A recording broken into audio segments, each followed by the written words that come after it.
Kita semua pasti tahu cerita tentang berlian, betapa mahalnya harga sebutir berlian bersertifikat, walaupun hanya seperempat ons. Sementara dalam batuan geologi, berlian itu batuan biasa dan banyak jumlahnya dalam perut bumi ini. Namun, siapa yang tidak tahu bahwa berlian itu ada blood money-nya, ada uang darahnya. Uang yang diciptakan melalui tetesan darah dan kendali ketat atas peredaran jumlahnya. Berlian itu menjadi benda yang sangat-sangat unik. Semua digendalikan agar tetap scarcity, agar tetap terbatas, agar tetap langka. Dibangunlah citra berlian simbol cinta. Siapa yang membangun? Keluarga De Beer di Afrika Selatan menguasai jaringan tersebut sudah hampir 200 tahun. Dia mengendalikan sumbernya, juga mengendalikan pasarnya, juga mengendalikan sertifikasinya. Di awalnya, di tahun 1800, mereka selama puluhan tahun, lebih dari 40 tahun, mengumpulkan sumber batuan tersebut. Sampai mereka menguasai lebih 60% penguasaan wilayah tersebut. Dan di tahun 1860 mereka mendeklar dengan menyatakan bahwa berlian adalah simbol cinta, berlian adalah simbol kehormatan, berlian adalah sebuah kekuatan, berlian adalah sebuah kemurnian. Dan image tersebut membuat benda berwarna putih bening tersebut berharga ribuan dolar, walaupun dengan gramasi yang sangat kecil.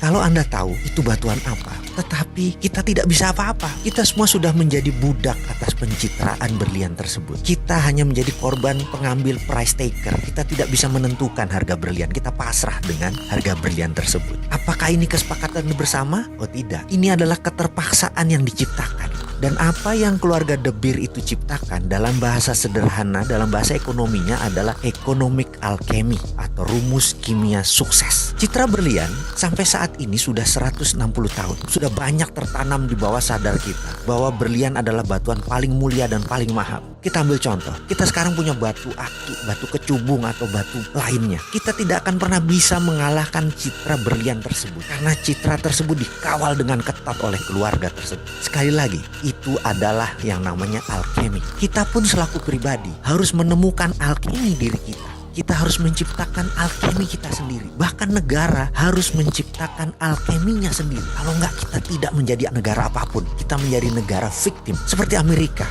mereka menciptakan alkemi. Mereka mengatakan mereka tidak menggunakan jaminan emas lagi pada tanggal 15 Agustus 1971 untuk mencetak dolar. Mulai saat itu mereka suka mereka mencetak dolar. Dan hari itu dinamakan hari alkeminya dolar. Dan itu alkeminya Amerika. Misalnya, strategi menaklukkan wilayah sewaktu Patih Gajah Mada menyatukan Nusantara dengan perjanjian logam, itu pun namanya alkemi. Kita tahu kan semua sejarah tersebut, di mana ketika Patih Gajah Mada menyatakan akan menyatukan Nusantara di bawah Panji Majapahit, ada puluhan kerajaan yang dihendak satukan. Dari selatan Thailand, Champa, dari utara Filipina, sampai sisi timur Melanesia, nyaris tanpa tumpah darah. Hanya ada satu perang dengan kerajaan Pasundan. Sisanya hampir tidak pakai perang yang tumpah darah. Yang dipakai adalah perjanjian logam. Emas Majapahit dipinjamkan ke berbagai kerajaan dan mereka yang menerima pinjaman emas tersebut menaikkan Panji Majapahit bendera gula kelapa yang berwarna merah putih. Penaklukan Gajah Mada menyatukan Nusantara adalah economic warfare,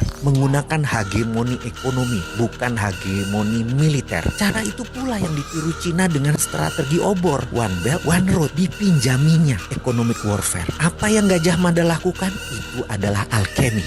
Alkemi itu sekarang diambil oleh Tiongkok. Dan lucunya, Indonesia malah bagian dari alkemi tersebut. Itu ilmu milik Nusantara. Bagaimana sih ini?